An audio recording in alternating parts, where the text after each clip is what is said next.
Et on termine avec Rambam. Alors, Daf Souka, Daf 44a. Les sages disent, pour ceux d'Eretz Israël, cela ne remplace pas non plus le Shabbat. La Gemara demande, mais si tel est le cas, la contradiction entre ces deux sources est difficile.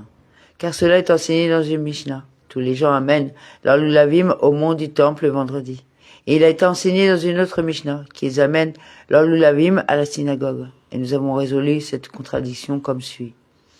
Ici où la Mishnah dit qu'ils amènent leur lulavim au mont du temple, cela fait référence au moment où le temple est debout. Et là où la Mishnah dit qu'ils amènent leur lulavim à la synagogue, cela fait référence au moment où le temple n'est pas debout. Sur la base de ce qui précède, lorsque le temple n'existe pas, la misva du lulav ne remplace pas le Shabbat. La Gemara résout la contradiction. Non, cette Mishnah et cette Mishnah font toutes deux références à Eretz Israël, lorsque le temple existait. Et pourtant, ce n'est pas difficile.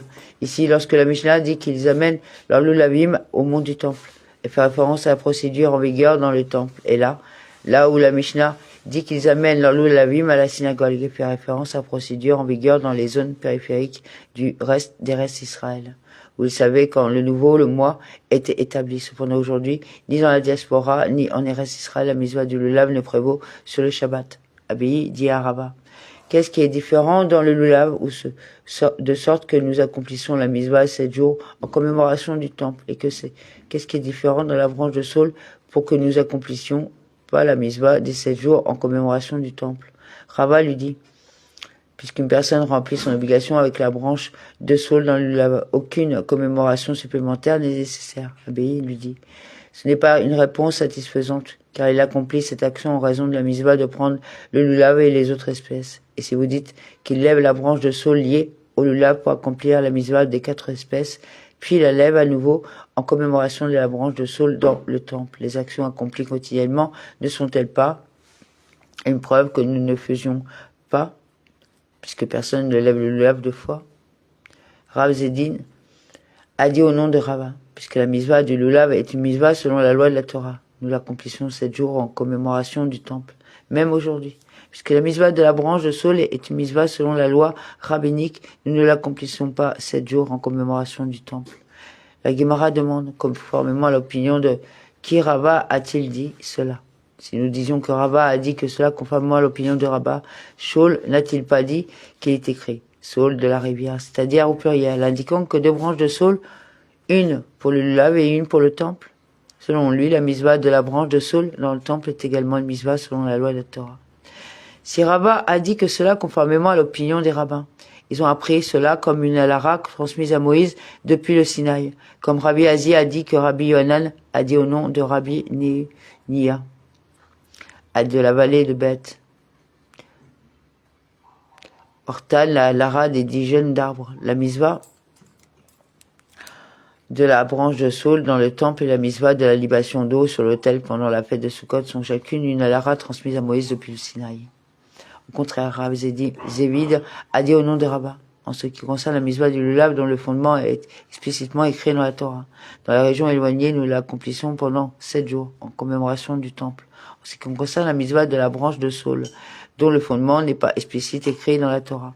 Dans les régions périphériques, nous ne l'accomplissons pas pendant 7 jours en commémoration du temple. À propos de la branche de saule dans le temple, Resh Laski a déclaré les prêtres présentant des défauts physiques entrent dans le hall d'entrée et l'autel afin de remplir l'obligation de la misva de la branche de saule, bien qu'il leur soit interdit d'y passer en raison de leurs défauts. En faisant le tour de l'autel avec les branches de saule, ils passent inévitablement entre le hall d'entrée et l'autel. Rabbi Yohanan lui dit, qui a prononcé cette halara? La Gemara s'interroge sur la question de Rabbin Yohanan qui l'a formulée. Le Rabbin Yohanan lui-même ne l'a-t-il pas déclaré? Comme Rabbi Assi a dit que Rabbi Yohanan a dit au nom de Rabbi Niunia, de la vallée de Beth Hortan, la halara des 10 jeunes arbres, la misva de la branche de saule dans le temple et la misva de la libation d'eau sur l'autel pendant la fête de Sukkot, et chacune une halara transmise à Moïse depuis le Sinaï. La question du rabbin Yohanan était plutôt, qui a dit que la misva s'accomplit en prenant la branche de saule et en faisant le tour de l'autel? Peut-être que la mitzvah ne s'accomplit qu'en dressant les branches de saule entourant l'autel. Qui a dit que la mitzvah pouvait être accomplie même par ceux qui présentent des défauts physiques? Peut-être que seuls des prêtres irréprochables pourront l'accomplir. Il a été déclaré qu'il y avait un différend entre Rabbi Hanan et Rabbi Yehoshua ben Lévi. L'un d'eux a dit que la mitzvah de la branche de saule est une ordonnance des prophètes, comme Agé, Zacharie et Malachi l'ont instituée dans le temple comme obligatoire. Et l'un d'eux a dit que la mitzvah de la branche de saule est une ancienne coutume pratiquée par les prophètes et adoptée par d'autres également, et n'a pas été instituée sous forme d'ordonnance contraignante. La Gemara suggère conclure que c'est Rabbi Yohanan qui a dit que c'est une ordonnance des prophètes, comme Rabbi Abahu a dit que Rabbi Yohanan a dit. La mitzvah de la branche de saule est une ordonnance des prophètes. La Gemara est d'accord. En effet, conclut qu'il en est ainsi. Rabbi Zera dit à Rabbi Abahu, est-ce que Rabbi Yohanan a réellement dit cela? Rabbi Yohanan n'a-t-il pas dit au nom de Rabbi Niunia de la vallée de Beth Hortan, la halara des 10 jeunes arbres, la mitzvah de la branche de saule dans le temple et la mitzvah de la libation d'eau sur l'autel pendant la fête de Sukkot est-elle chacune une halara transmise à Moïse depuis le Sinaï? Comment alors pouvait-il attribuer l'origine de la mitzvah de la branche de saule au prophète? Il fut un moment étonné. Daniel 4,16. Et après avoir examiné l'apparente contradiction, il dit qu'en effet, Rabbi Yohanan soutient que la mitzvah de la branche de saule est une halara transmise à Moïse depuis le Sinaï. Cependant, au fil du temps, pendant l'exil babylonien, ils ont oublié certaines halarotes, notamment la mitzvah de la branche de saule. Puis les prophètes les ont rétablis. La Gemara demande, et Rabbi Yohanan a-t-il réellement dit qu'il s'agissait d'une halara transmise à Moïse depuis le Sinaï? Rabbi Yohanan n'a-t-il pas dit les vôtres, c'est-à-dire les sages babyloniens, disent que cette ordonnance est la leur, instituée par les sages, et qu'elle n'est ni une halara transmise à Moïse depuis le Sinaï, ni une ordonnance instituée par les prophètes? La Gemara répond, ce n'est pas difficile. Daf 44b. Ici, là où Rabbi Yohanan a dit qu'il s'agit d'une halara transmise à Moïse depuis le Sinaï, il fait référence à la mitzvah de la branche de saule dans le temple, là où il dit qu'elle a été établie par les prophètes. Il faisait référence à la prise de la branche de saule dans les régions éloignées. Paragraphe, Rabbi Ami a dit, la branche de saule prise pour accomplir la mitzvah nécessite une certaine mesure, et elle est prise uniquement en elle-même et non avec le lulav. Et une personne ne remplit pas son obligation avec la branche de saule qui est liée au lulav. Lulav, la Gemara demande, puisque le maître a dit, cela n'est fric qu'en soi. Il est évident qu'une personne ne remplit pas son obligation avec la branche de saule liée au lulav. Pourquoi les deux déclarations sont-elles nécessaires? La Gemara répond, il est nécessaire de ne pas dire que cela s'applique uniquement au cas où il n'y a pas soulevé la branche de saule liée au lulav, puis ne l'a pas soulevé à nouveau pour accomplir la mitzvah de la branche de saule. Cependant, dans le cas où il a soulevé le lulav puis il a soulevé à nouveau, dites non. Il remplit son obligation avec la branche de saule dans le lulav. Par conséquent, il enseigne que même si l'on prend les 4 espèces une seconde fois avec l'intention expresse d'accomplir la mitzvah de la branche de saule, il n'a pas rempli son obligation, car il doit prendre la branche de saule seule. Et Rav Ishda a dit que Rabbi Yisraël a dit, une personne remplit son obligation avec la branche de saule liée au lulav le premier jour de la fête de Sukkot. Rabbi Ami a dit que la branche de saule nécessite une certaine mesure. La Gemara demande, et quelle est la mesure requise? Rav Naman a dit, ce sont 3 branches de feuilles humides. Et Rav Shechet a dit, c'est même une feuille et une branche. La Gemara s'interroge sur la déclaration de Rav Shechet. Vous vient-il à l'esprit qu'on prend une seule feuille et une seule branche séparément?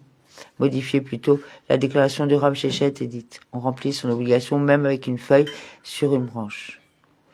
Paragraphe, la Gemara raconte qu'Aïvu, père de Rav Amora, a dit, je me tenais devant Rabbi Elazar bar Sadok, et un certain homme lui a apporté une branche de saule pour accomplir la mitzvah. Il l'a pris et il l'a agité.